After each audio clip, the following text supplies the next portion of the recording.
श्री राम जय जय राम। श्री राम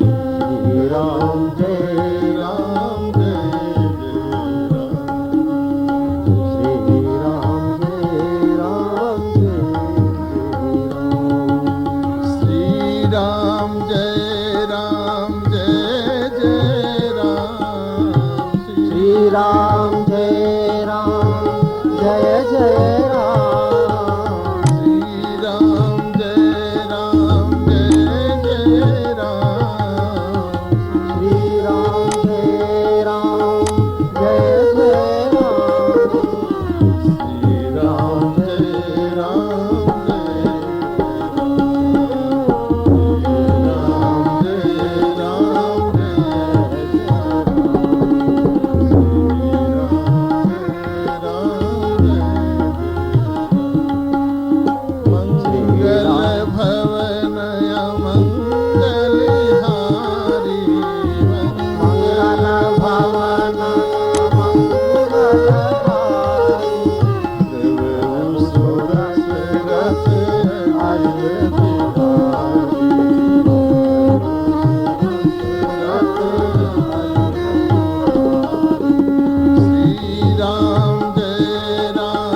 भगवान की जय। हनुमान जी महाराज की, सद्गुरुदेव भगवान की। ओ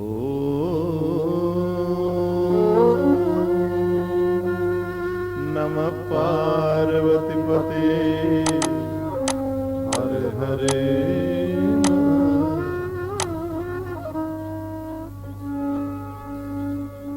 आइए अब हम ज्ञान गंगा में अवगाहन करें। कई जन्म जन्मांतर के जीव के जब पुण्य उदय होते हैं और भगवान की जब महान कृपा होती है तब भगवान जीव को सत्संग दिलाते हैं। और जिस मनुष्य का आखिरी जन्म होता है वो इस कल्प वृक्ष रूपी सत्संग के नीचे आ बैठता है। दुनिया की हर चीज पुरुषार्थ से प्राप्त हो सकती है, लेकिन इस धरा पर 3 चीजें ऐसी है जो आदमी के पुरुषार्थ से प्राप्त नहीं होती, वो केवल परमात्मा की कृपा से ही प्राप्त होती है। बस भगवान की कृपा जिस पर होती है उस मनुष्य को भगवान संतों का समागम देते हैं। ये भगवान की कृपा होती तब मिलता है। संत का मिलना ये भगवत कृपा का सबसे पहला पहलू है। जिस पर भगवान कृपा करते हैं उस मनुष्य को सत्संग मिलता है। और मेरे भाई बहन, जिस मनुष्य का अंतिम जन्म होता है उसको संसार से वैराग्य आता है। वैराग्य आदमी अपनी इच्छा से लेना चाहे तो नहीं ले सकता, कि भगवान की कृपा पर ही निर्भर है। जिस पर भगवान कृपा करते हैं ना उसको भगवान संसार से वैराग्य देते हैं। और वैराग्य का तात्पर्य घर छोड़ना नहीं है। वैराग्य का तात्पर्य केवल इतना ही है, जिस मन को जन्म जन्मांतरों से संसार में रस आ रहा था बस वो रस सूख जाए। अब इस मन को भगवान में रस आने लग जाए। और जब परमात्मा में रस आने लगे तब समझ लेना मेरे भाई बहन, अब ये जीवात्मा इस धरती का नहीं रह गया है, अब ये कोई अलौकिक भूमि की तरफ जा रहा है। पर ये एक जन्म में नहीं होता, जन्म जन्म तक प्रयत्न चलता है, तब जाकर के आखिरी जन्म में वैराग्य आता है। और जिस मनुष्य के जीवन में वैराग्य का अंकुर उठता है, वैराग्य का बीज जिस साधक के जीवन में उठता है, उसके जीवन में भगवान उसको 5 चीजें देते हैं। सबसे पहले वो साधक निर्भय हो जाता है। निर्भय का मतलब मृत्यु का डर उस साधक का सदा के लिए निकल जाता है। निर्भय होने का मतलब ये नहीं है वो फिर किसी का डर ना रखे। निर्भय होने का एकमात्र डर है अगर जीवन में भगवान से उसको डर लगने लग जाए, अपने सदगुरु से डर लगे, अपनी संस्कृति से डर लगे, तब समझ लेना कि जीव अब निर्भय हो चुका है।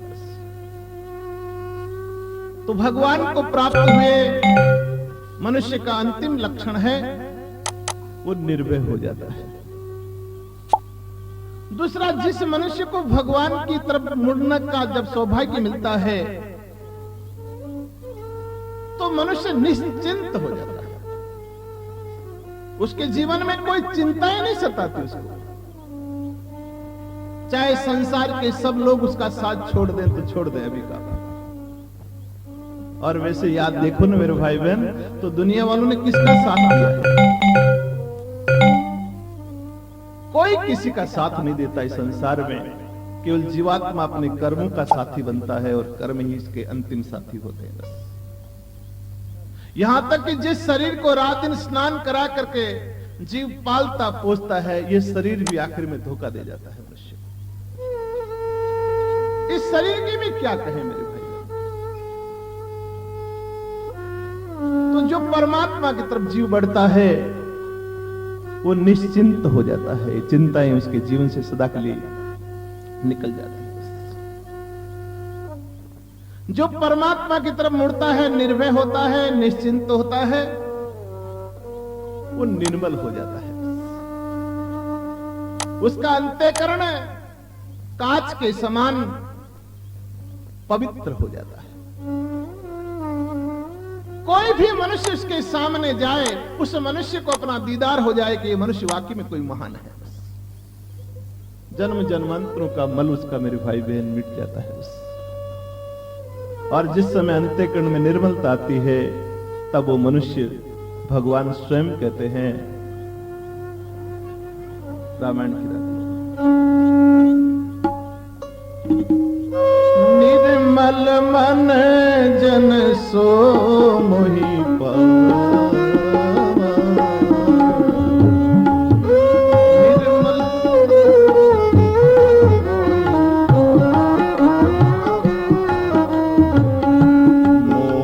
कपट छल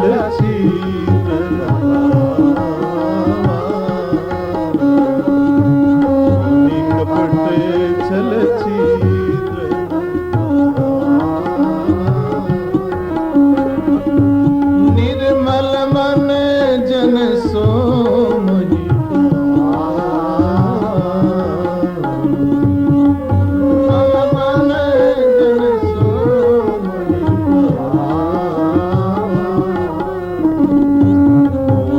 कपट छल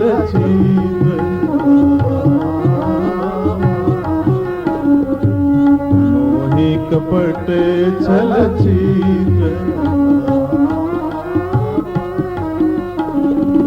तो भगवान को पाने वाले मनुष्य का एक बहुत बड़ा गुण होता है, उसका अंतःकरण निर्मल हो जाता है, कांच के समान स्वच्छ हो जाता है।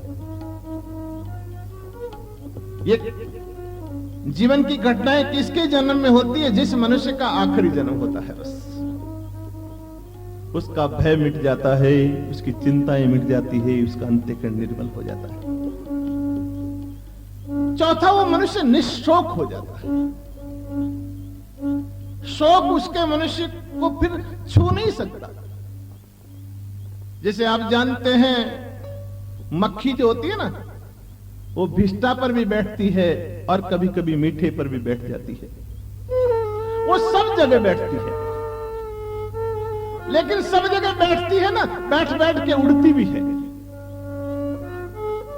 लेकिन वो मक्खी यदि एक बार गर्म तवे पर बैठ जाए तो फिर सदा के लिए उसका बैठना आखिरी है। वो फिर बैठ गई तो फिर उड़ नहीं सकती, क्योंकि तवा तप रहा है। जिसका मन एक बार तपस्विता की तरफ, परमात्मा की तरफ एक बार बैठ जाए, बस मेरे भाई बहन, वो जीव फिर सदा सदा के लिए संसार के योग्य नहीं रहता है।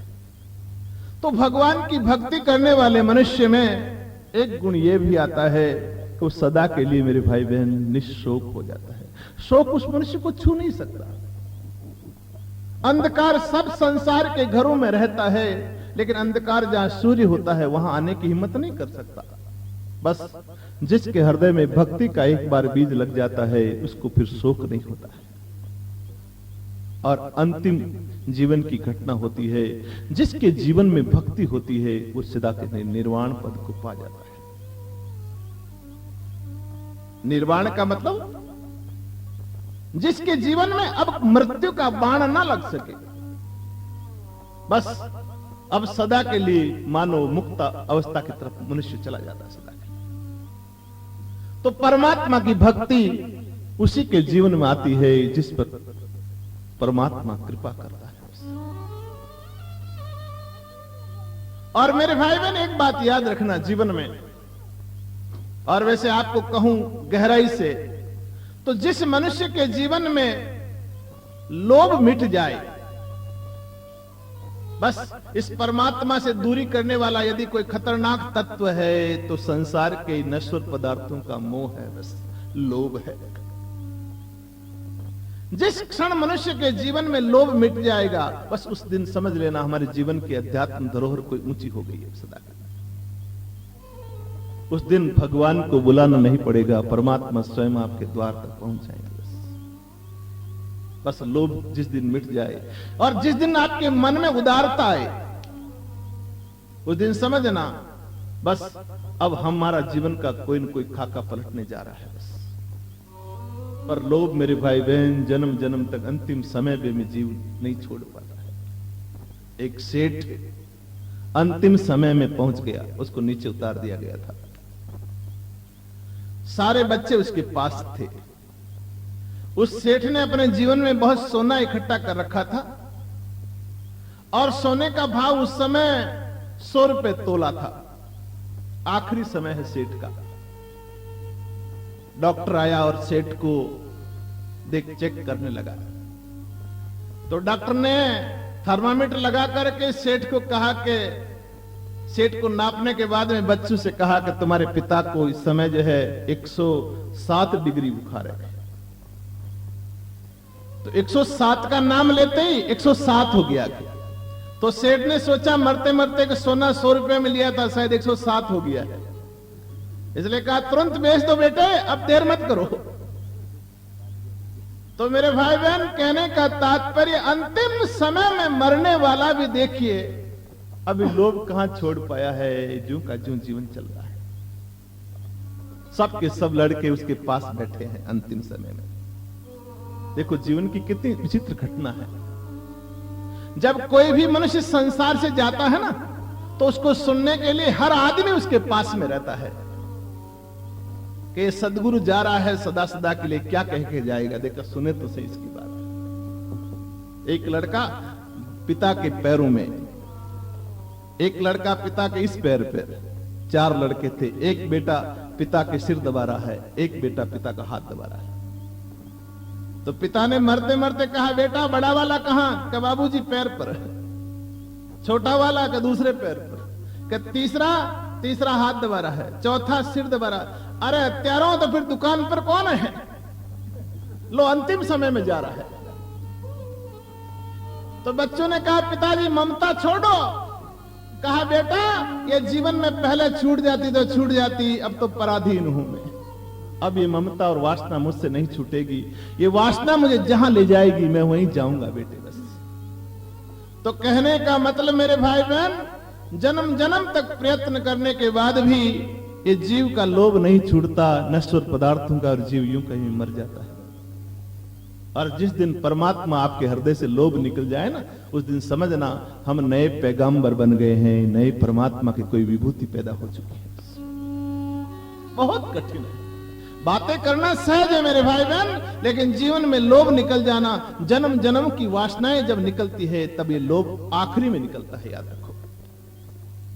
और जिसके जीवन से लोभ चला गया, बस वो साक्षात अवतार कोटि का महापुरुष माना गया है। बस ये हो जाए जीवन में। राजा बलि के मन में भावना पैदा हो गई थी कि मैं बहुत बड़ा दानी हूं। तब भगवान को लगा कि ऐसा कौन जन्मा है। तब भगवान बामन बनकर के बलि के पास आ गए, देने वाला। हाँ, मैंने सुना है बलि राजा आप बहुत बड़े दानी हैं, और मैं ब्राह्मण बालक हूं। मैं तुम्हारी महिमा सुन के आया हूं दान की, और मुझे चाहिए थोड़ा सा, मैं लेने के लिए आया हूं। कहिए बालक क्या चाहते हो तुम?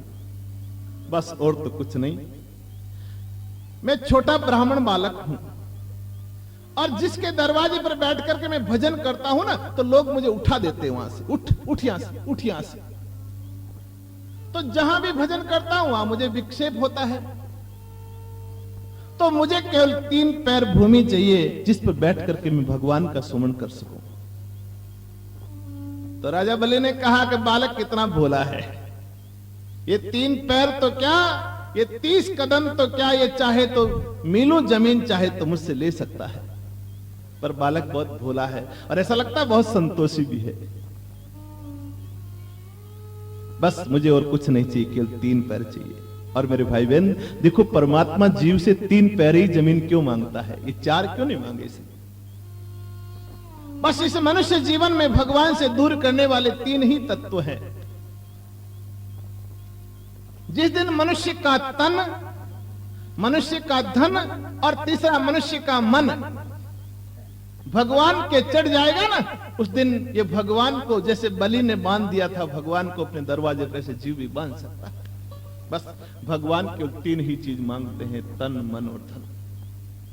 तन से गरीबों की सेवा करो, धन से दीन दुखियों की सेवा करो, और मन से परमात्मा का सुमरण करो। बस यही जीवन का अंतिम सूत्र है। तो राजा बलि ने तुरंत संकल्प कर दिया, लो विप्रराज ये 3 पैर जमीन दी।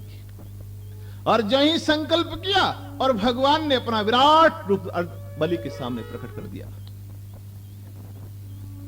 देखते देखते आसमान छूने लगा शरीर, और एक पैर में पूरी धरती, दूसरे में पूरा स्वर्ग, और बलि से कहने लगे अब मैं तीसरा पैर कहां रखूं बलि।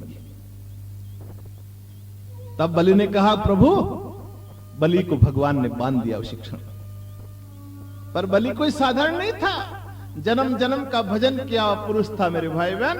और बलि को जो ही बांध कर नीचे गिराया गया, और बलि ने तुरंत कहा प्रभु अब तीसरा पैर मेरे सिर पर रख दो,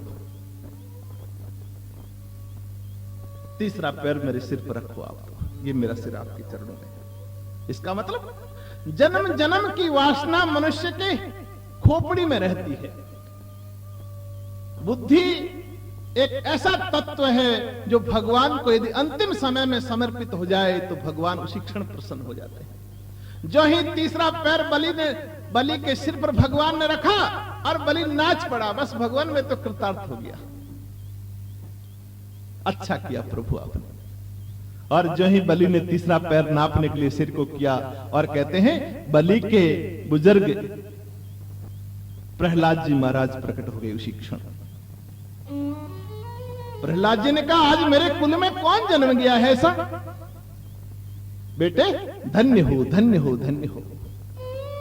और प्रहलाद इसलिए पैदा हो गए कि मेरे खानदान में कोई ऐसा पुत्र पैदा हुआ है, मेरा पोता पैदा हुआ है, उसको देखूं तो सही कौन है ऐसा।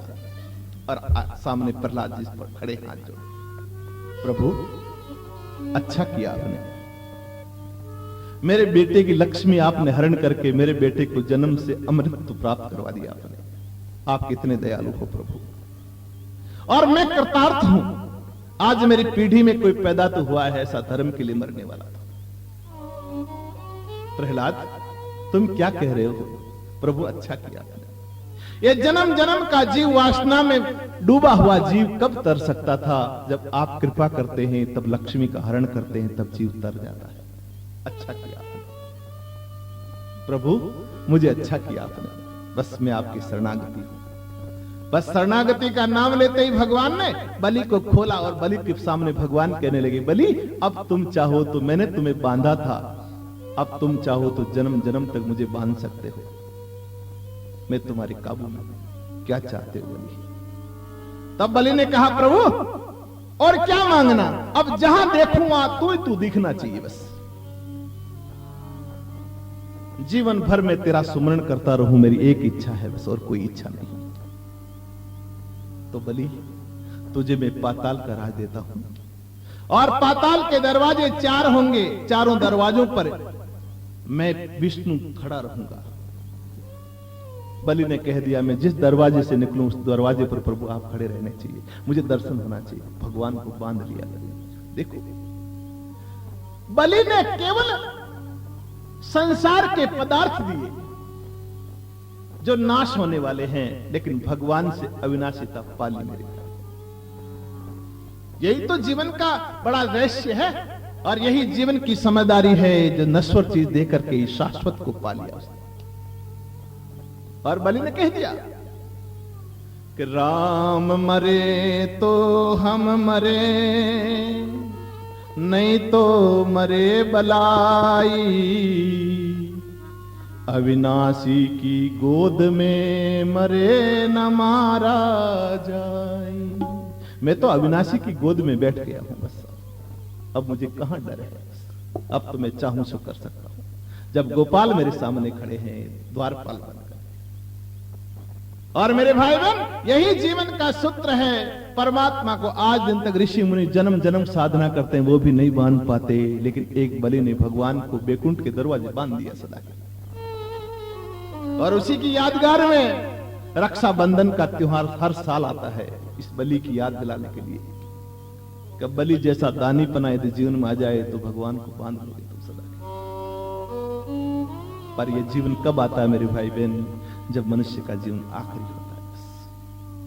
बस जीवन की आखिरी घड़ियां होती है ना, उस समय जीवन की बहुत महानता साधक के जीवन में आती है। वैसे छूटने वाला दुनिया का कोई पद पदार्थ साथ रहने वाला नहीं है। ये जीव कितना समझदारी से रात दिन उसके पीछे लगा हुआ है, पाऊं पाऊं पाऊं। लेकिन ये नहीं सोचता कि प्रारब्ध का झटका किस समय लगेगा और कहां मेरे जीवन की अवधि पड़ेगी। मेरे भाई, अभी 20 दिन ही हुए हैं केवल। एक साधक, बहुत सुंदर साधक था। उस साधक के जीवन में मैंने एक ही बात देखी, वो साधक जब भी मुझसे मिलता तो रो लेता था और जब बिछुड़ता तब रोता हुआ चला जाता था। रात दिन उसके जीवन की एक ही घटना चलती थी बस।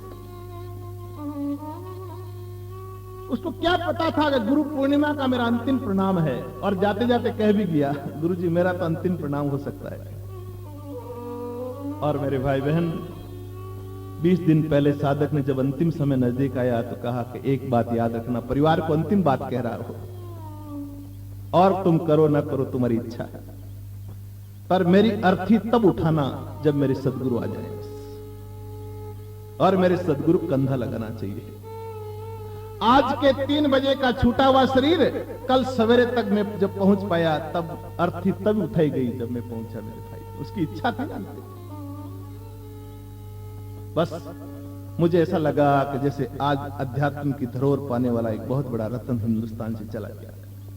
था तो गृहस्थी हो, शायद गांव वाले लोग भी उसको नहीं समझ पाए होंगे, शायद घर वाले भी नहीं समझ पाए होंगे, लेकिन वो इतना महान रत्न था जो अंतिम समय में परमात्मा को याद करके चला गया दुनिया से। दुनिया रोती रह गई मेरे भाई। तो जीवन इतना महान बनाओ मेरे भाई बहन। संसार के लोग और पड़ोस के तो रोए तो कोई हर्जा नहीं, लेकिन कभी कभी साधु की आंख में भी आंसू आ जाए कि आदमी कितना महान था, यह आदमी की विशालता कितनी महान है। ऐसा जीवन होना चाहिए। समुद्र कम गहरा लगे आपकी भक्ति के आगे कि समुद्र भी कम गहरा है, मेरी भक्ति को देख लो तो तुम। हिमालय भी कम ऊंचा लगे जब ज्ञान की ऊंचाई तुम्हारी कोई देख ले कि मेरा ज्ञान कितना निष्ठावान है। और कर्म मेरे भाई बहन, गुलाब के फूल से भी, कमल के फूल से भी निर्लिप्त लगे। कमल का फूल भी संकुचित हो जाए कि मैं भी निर्लिप्तता रखता हूं, लेकिन इसके कर्म कितने निर्लिप्त हैं। यह जीवन का अंतिम सूत्र है मेरे भाई। आज मैं उसी प्रसंग की ओर आपको ले चलूं। देखो, परमात्मा को पाने के 2 ही साधन हैं मेरे भाई बहन। या तो जन्म जन्म की साधना हो, जन्म जन्म का किया हुआ भजन हो, तो मनुष्य के पास में परमात्मा आता है, या फिर भगवान करुणा कर दे, कृपा कर दे।